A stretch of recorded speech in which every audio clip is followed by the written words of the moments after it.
Well, good morning and welcome to our daily reflections on day 3. And today we're going to be looking at waiting for God's timing in the open doors. And in Psalm 27:14 it says this: "Wait for the Lord, be strong and take heart, and wait for the Lord." Psalm 27 is a psalm of David. It's an expression trust and confidence in God's amidst troubles. It reflects a deep longing for God's presence and a desire for his guidance and protection. The phrase, "wait for the Lord," emphasizes the importance of patience and trust in God's timing. It also acknowledges that God's timeline often differs from our own and that his plans unfold in their perfect time. The encouragement to be strong and take heart suggests that waiting is not a passive activity, but an active exercise of faith, strength, and courage. And waiting for God to open the right door can be challenging, especially in a culture that often values immediate results and action. So this verse calls believers to trust in God's perfect timing, understanding that he knows when and how to provide the very best for us. The call to be strong and to take heart implies that waiting can sometimes be a test of faith.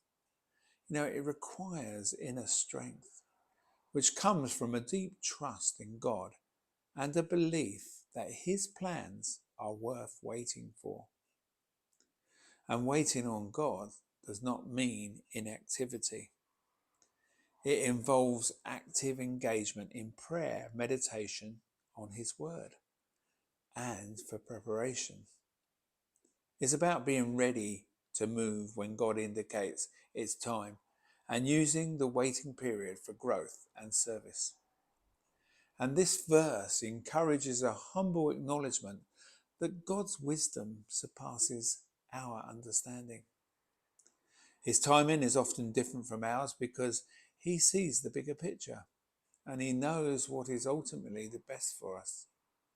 So in practical terms, waiting for God's timing might mean not rushing into decisions.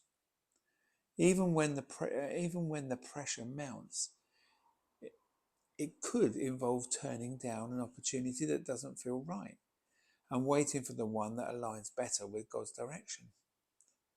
And this period of waiting is also an opportunity to deepen one's relationship with God, seeking his guidance and aligning one's heart and mind with his will.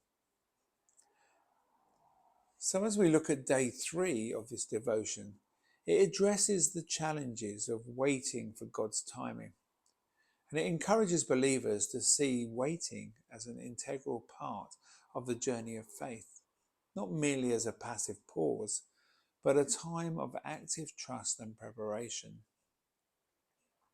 This reflection is an invitation to embrace God's timing, develop patience, and trust in his perfect plan, even when it differs from our expectations or desires.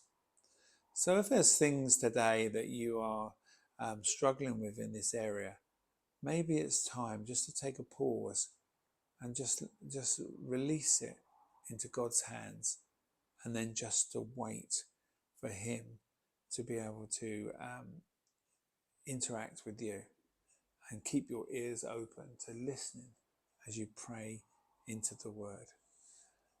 So until tomorrow, I will see you then.